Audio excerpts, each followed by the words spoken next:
Let's start with a really big question. Does a new drug actually work? I mean, how do we know for sure? This isn't a small thing, right? There are lives on the line. So how do scientists go from just having a promising idea to being able to say it with confidence, yes, this works? Well, the short answer is they don't guess. They can't guess. They use biostatistics to uncover the truth hidden in all that data.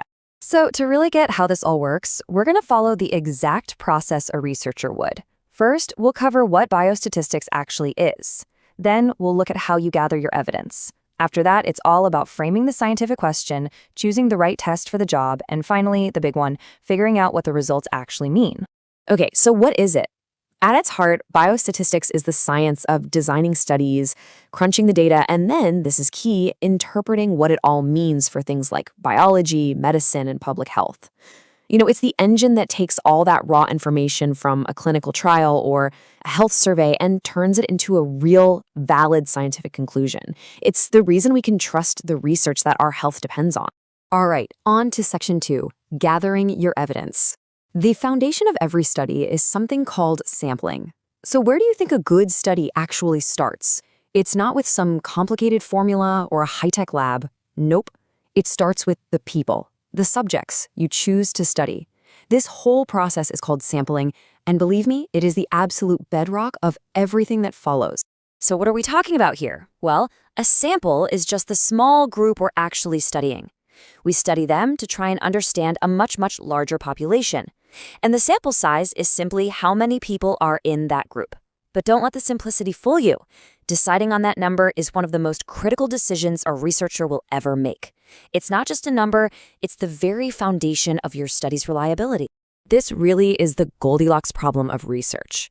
If your sample size is too small, you can get totally inconclusive results, or even worse, biased ones. You might miss a real effect simply because you didn't have enough people. On the flip side, if it's too large, you're just wasting time, money, and other precious resources. It can even be unethical. So the whole goal is to find that sweet spot, the just right size that gives your study real statistical power and lets you draw conclusions you can actually stand behind. So how do researchers actually figure out that magic number? Well, it's not a guess. It's a careful calculation that balances these 4 key things. First, you have to think about how much your data naturally varies. Second, how big of an effect are you actually expecting to see? A huge one or something subtle?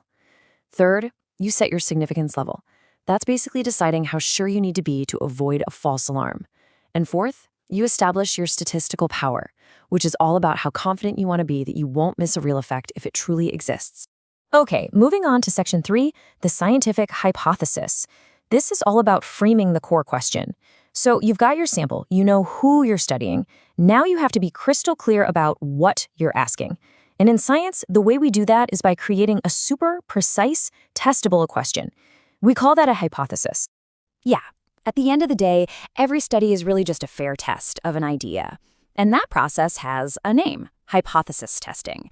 Think of it like putting an idea on trial in a courtroom. It's a formal, structured way to look at the evidence you've collected and decide, does this evidence really support my theory? Or could my results have just happened by pure random chance? So here's how it works. Every single hypothesis test has these 2 competing ideas. First, you've got the null hypothesis. You can just think of this as the default, the status quo, the boring explanation. It basically says nothing's happening here, folks. No effect, no difference, like this new vitamin does absolutely nothing. Then you have the alternative hypothesis. This is the researcher's claim. This is the exciting idea that there is an effect, that something really is happening. The whole point of the study, the entire experiment, is to gather enough evidence to see if you can confidently reject that boring old null hypothesis. Okay, so you've got your sample, you've framed your hypothesis. What's next? Section 4, choosing the right test. It's time to actually analyze the data. And this is like being a carpenter. You wouldn't use a hammer to saw a board, right? Same thing here. You can't just use any old formula. You have to pick the perfect statistical tool for the job, and it all depends on the kind of data you're working with. Generally speaking, most statistical tests fall into one of 2 big families. On one side, you have parametric tests. These are your power tools, like the student's t-test. They're super powerful, but they're also kind of picky. They have strict assumptions, mainly that your data has to look like that classic bell curve shape. Now, if your data is a little weird and doesn't fit that shape, you use the other family, non-parametric tests. These guys are way more flexible. They're distribution-free.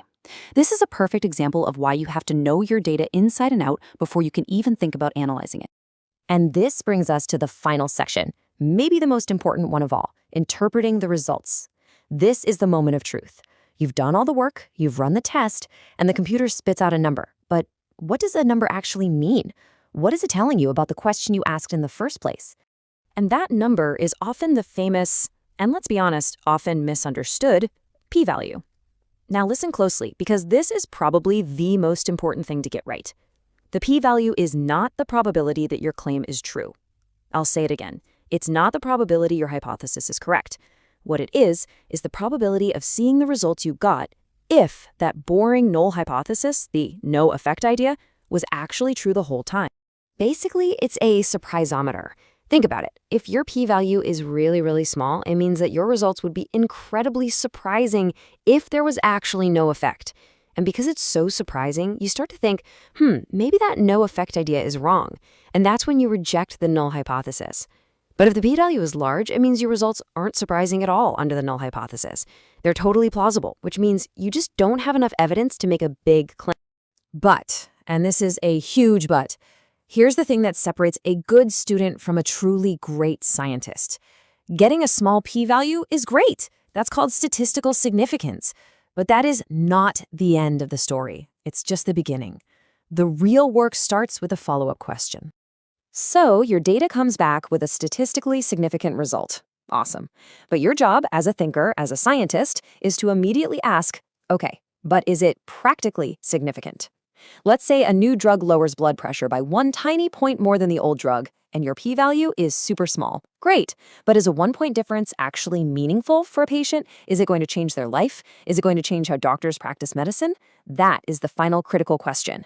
Moving beyond just the numbers to think about the real-world impact, well, that's what turns data into wisdom.